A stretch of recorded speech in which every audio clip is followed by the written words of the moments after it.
Vamos para mais uma pré-aula, a lição 10, a geração dos filhos de Issacar. O texto áureo diz o seguinte: se te mostrares fraco no dia da angústia, é que a tua força é pequena.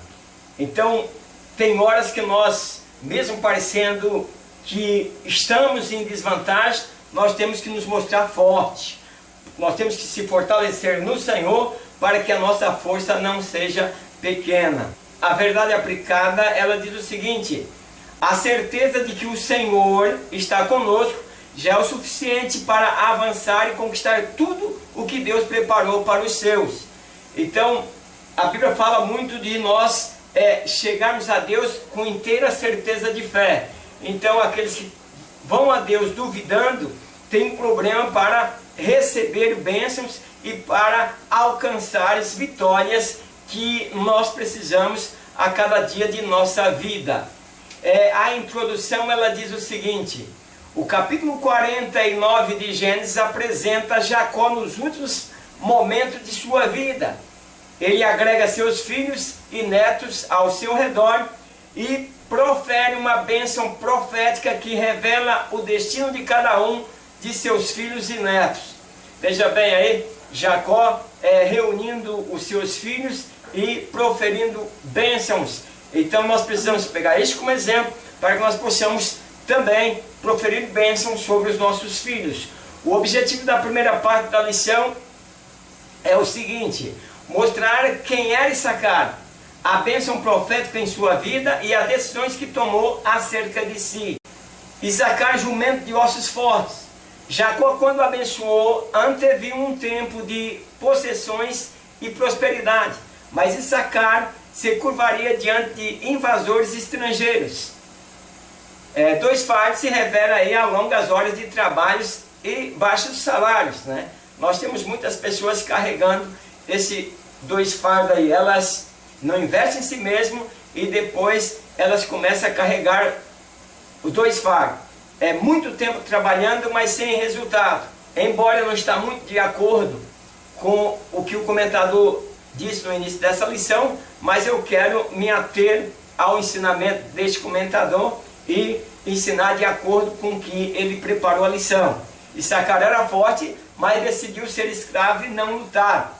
Nós, como eu digo que a minha pré-aula, ela é direcionada para professor de escola dominical, para alunos e para as pessoas também que querem fazer diferença em suas vidas. Eu procuro aplicar aqui muita motivação, né? Dizendo que você é capaz, que nós somos capazes, mas nós às vezes não conhecemos a força que nós temos. Então Issacar era forte, mas decidiu ser escravo e não lutar. Nós somos fortes, não é diferente. Nós somos um povo forte. Nós até cantamos aquele hino que diz: eis que surge um povo forte revestido de poder. Issacar, o quinto filho de Jacó, com Leia, forte, mas prefere não lutar, é representado como um amante do descanso e do nosso sossego. Então, meus queridos, seja forte, mas lute pelos seus ideais, lute para conquistar. Ele era o mais forte de toda essa tribo, mas para não se aborrecer, preferiu trabalhar como escravo. Tinha direitos e os trocou pela comodidade. Então, por exemplo, em vez de eu tomar posse, eu prefiro receber salário. A nossa vida, nós precisamos dar uma olhada muito bem nisso aí. Você que é jovem, se você está lutando pelos seus ideais, se você está preferindo trabalhar para os outros do que investir no seu potencial. Tinha direito e se trocou pela comodidade. Então, a comodidade não é bom, porque a comodidade faz com que nós não crescemos. Forte como um jumento e talvez inteligente como um jumento. Aqui o comentador disse que talvez a pessoa muito forte, mas a inteligência é como um jumento, quer dizer, é muita burrice, quer dizer, tanto espaço para crescer, tem a terra fértil, tem o campo fértil, onde ele pode investir, mas não investe. Isso acontece na vida social, na vida espiritual e na vida familiar. Famílias que poderiam ser uma bênção, mas o que acontece? Elas se acomodam e não investem, não conseguem vislumbrar o futuro, não conseguem ter um foco. Então você precisa ter um foco você precisa ter um objetivo. Se você não tem um objetivo, você não tem sonho. Se você não tem sonho, então você não tem nada a realizar. Pessoas que têm tudo para conquistar, mas não se esforçam. Meus queridos, a conquista vem do esforço. Nada vem de graça. Maná caía do céu, lá no deserto, mas tinha que preparar. Não era somente pegar e comer, não. Tinha todo um processo para que o maná se tornasse próprio para o consumo. Observam o azeite da lei e dormem já pensando em pedir emprestado. Meus queridos, vamos agir ação. O cristão precisa ter ação. O cristão precisa mostrar que ele é servo e que ele aprendeu com Jesus. E Jesus não era essa pessoa derrotada. Jesus não era essa pessoa pessimista. Você que é jovem, você às vezes tem que correr risco.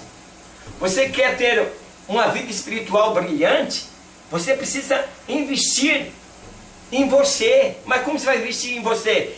No aprendizado, na oração, na comunhão, na humildade.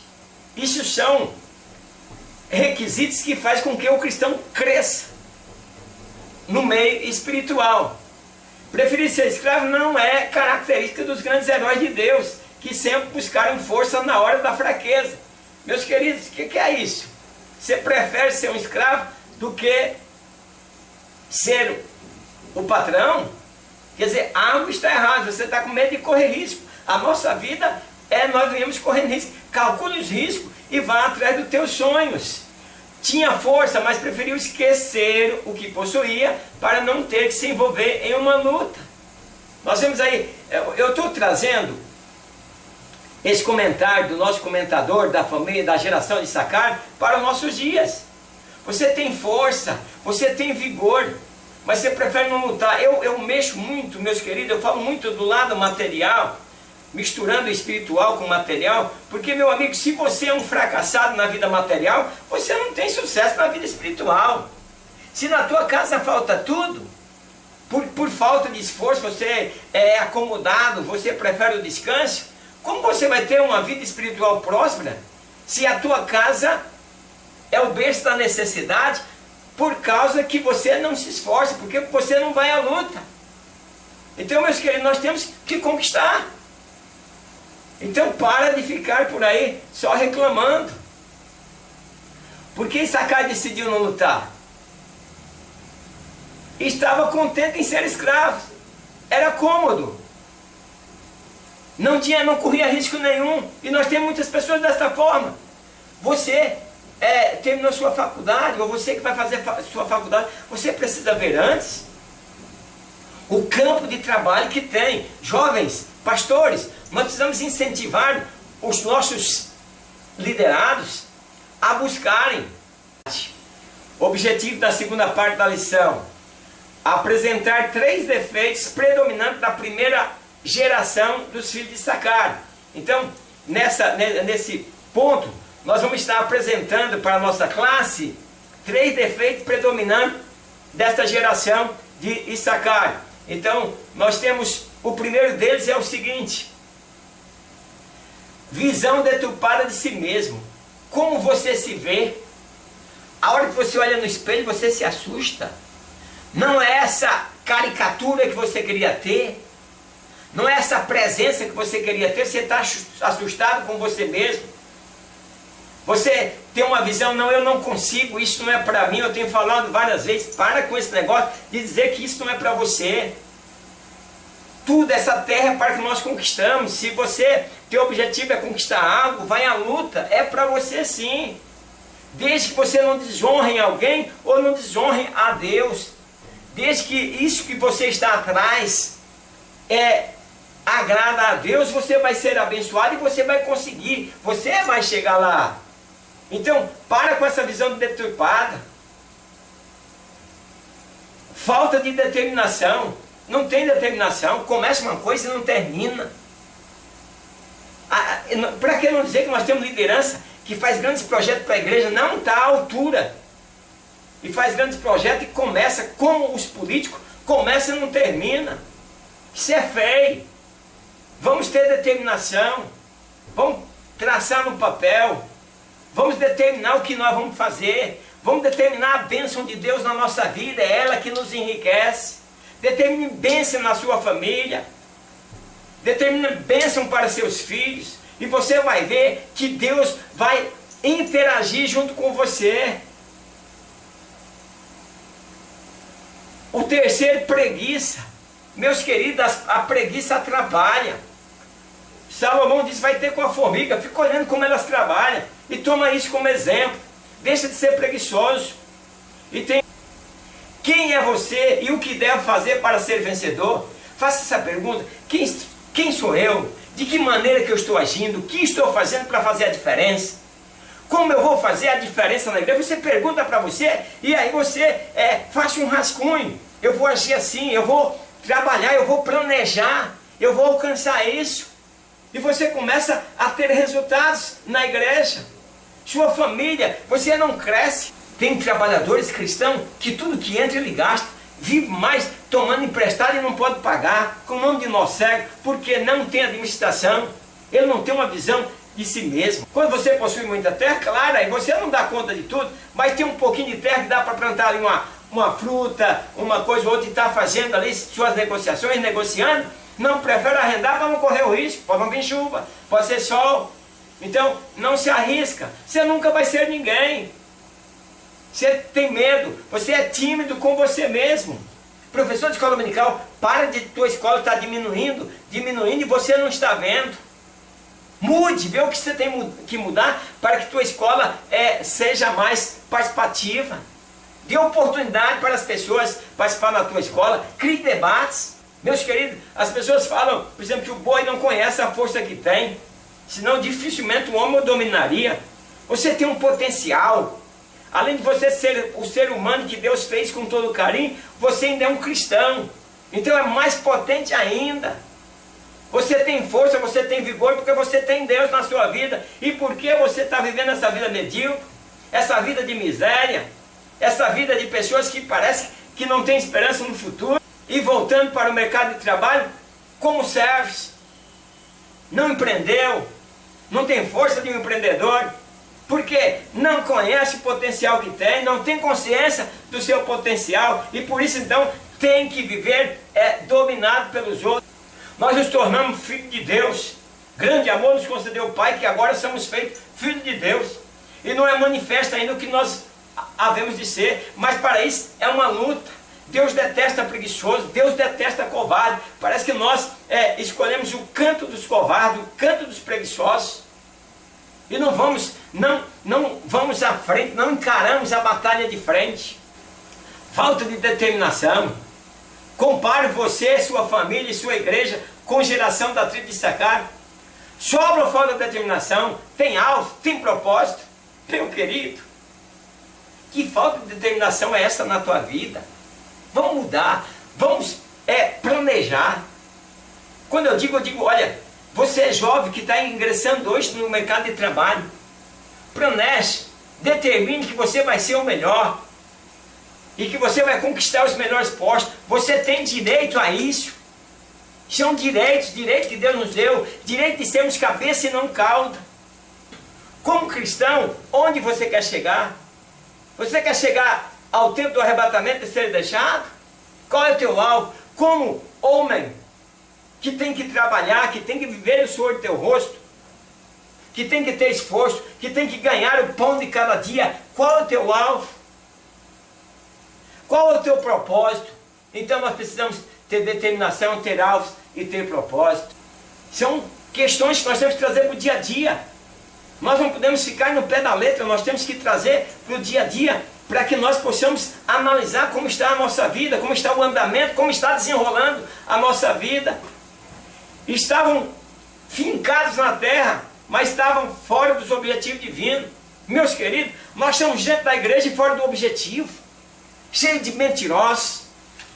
Eu vou dizer um negócio para vocês, que estou preocupado. Acredito que não vai demorar muito tempo. Nós teremos uma grande CPI no meio evangélico. E nós cristãos vamos passar uma vergonha muito grande. Escuta o que eu estou falando. Não quero ser profeta do mal, mas nós cristãos vamos passar uma vergonha muito grande. Nós estamos vendo os políticos passando vergonha, roubando, desviando. Meus queridos, logo se aparecerá uma CPI para a igreja. Porque nós estamos, meus queridos, vivendo pior do que os políticos. Nossos pastores estão ganhando mais do que o presidente da República. Você sabia disso? Servo ou patrão?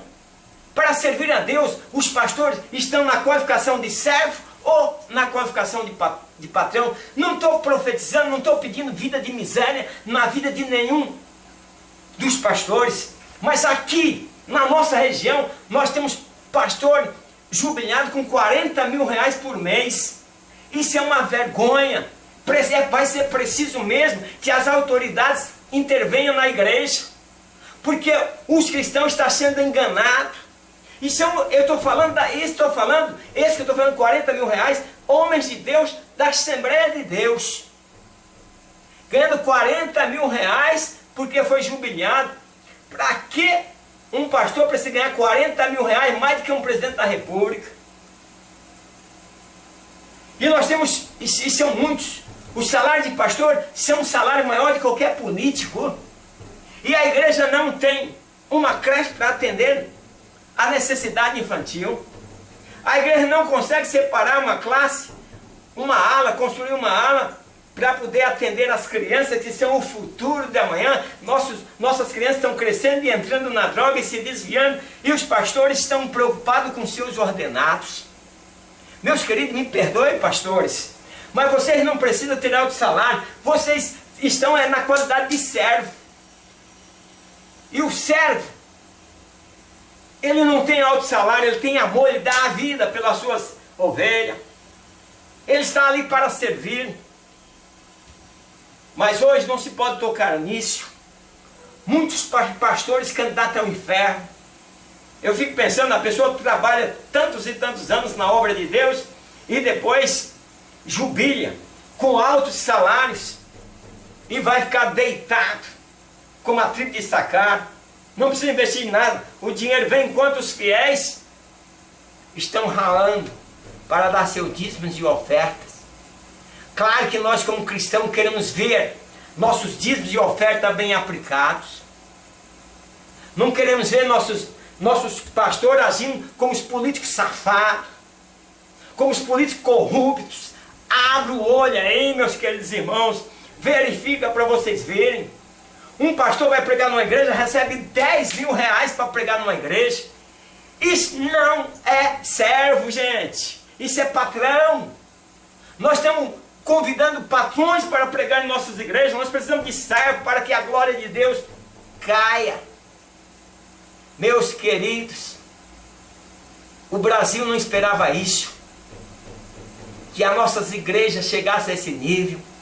Que os nossos pastores recebessem alta remuneração pelo um trabalho que deixa de fazer. Se nós víssemos ambientes para cuidar disso, cuidar daquilo, nós até talvez nos conformaria, mas eu não me conformo. Enquanto um trabalhador ganha um salário com menos de R$1.500, nossos pastores estão aí com salário de 50, 30, 40. E aí, por exemplo, por que você é contra isso? Você é a favor ou você é contra? Meus queridos, se você quer ganhar muito dinheiro, seja empresário. Não escolha a obra de Deus. Porque Jesus disse assim, o bom pastor dá a vida pelas suas ovelhas. Então como que você consegue ganhar 40 mil e muitos membros da tua igreja passando necessidade, passando dificuldade? E aí você quer que eu aceite que você seja um pastor escolhido por Deus? Você é escolhido por homem. Você pensa em si mesmo. O seu amor é o ventre. Se você quer receber alto salário, entrega o cargo de pastor e vai ser um empresário. Se você consegue investir, consegue fazer um comércio render. Porque se você fosse também um bom empresário, tua igreja seria muito maior. Me desculpe, meus queridos irmãos, mas é complicado. ver pastores recebendo muito salário maior do que político e criticando os políticos. Os políticos no nosso Brasil estão a vergonha, mas nosso pastor está ainda mais a vergonha. Viu, meus queridos? O desvio de verba é maior. Aí dá, mas não está desviando. Para que um salário de 40, 50 mil para um pastor? Se ele está como servo. Que servo é esse? Quem não quer ser servo dessa forma? Quem em sã juízo não quer ser servo dessa forma, recebendo alto salário? Então, meus queridos, é preciso dar uma acordada, orar a Deus para que esse homem mude, senão nós, os cristãos, vamos passar vergonha. Vocês vão ver, ou os pastores dão uma mudada, ou logo todos os cristãos estão passando vergonha, porque o maior desvio está dentro de nossas igrejas. Os altos salários vai fazer com que o poder público, a promotoria, daqui a uns dias estará entrando nas igrejas para fazer levantamento, porque nossos pastores estão se enriquecendo com muita facilidade. Me perdoe aí os pastores honestos, mas os pastores que estão pensando só em salário, você vai ter que pagar um preço mesmo. Como está a sua visão? Tem sonhos e projetos? Então, meus queridos, nossa visão, precisamos ter sonhos e projetos. Se não tem, saia dessa zona de conforto, escolha dar fruto. Por quê? Porque você foi, Jesus disse, eu vos escolhi para que vocês vão e dê fruto. Eu vos nomeei para que vocês dê fruto. É preciso vencer o comodismo para avançar na missão em que foste chamado. No comodismo nós vamos chegar em lugar nenhum. 2 e 3, preguiça. A preguiça não dá nem para comentar, porque o preguiçoso só atrapalha. Deus sempre espera que alguém tenha a coragem de crer em coisa extraordinária. Desce da ciência dos tempos. Lembra o que eu disse no início desse vídeo? Olha as qualificações da geração de Issacar aparecendo. Veja bem, olha aí. Então por isso que eu me mantive ali, ensinando de acordo com o comentador, mas verificando que essa tribo está aí, aparecendo aí as suas qualificações. Além de possuir forças, também foi possuidora de um conhecimento tanto humano quanto divino. Eram pessoas inteligentes, estão mudando totalmente agora, ou mudando de geração, né? Vamos dizer que é uma nova geração de Issacar, que agora vem com toda essa força, conhecimento, inteligência. 3:2 diz assim, entendidos para instruir o reino e os súditos. Essa geração dos filhos de Issacar possuía uma marca, a ciência dos tempos. Não eram pegos de surpresa, eles surpreendiam. Vejam bem, se você consegue descobrir a ciência do tempo aí, você não é pego de surpresa, porque você se prepara antes. Estavam sempre à frente, e o rei só tomava decisões após consultá-lo. Quer dizer, passou a tribo de Issacar agora a ser o centro das atenções, porque para o rei tomar alguma posição, alguma decisão, precisava consultar essa tribo por causa da inteligência que eles tinham. Quer dizer, começamos falando de um jeito e estamos falando agora de outro. Eram homens estrategistas que sabiam o que o povo deveria fazer, como fazer em qualquer circunstância e o melhor momento. Então, quer dizer, nós precisamos trazer isso para a nossa vida também. Nós precisamos ser homens estrategistas, nós precisamos ter estratégias. Essa geração de Issacar era respeitada e reverenciada por todos, a começar pelo rei Davi, que não se movia sem os seus conselhos. Olha aí, meus queridos. Pastor, tem alguns conselheiros na sua igreja?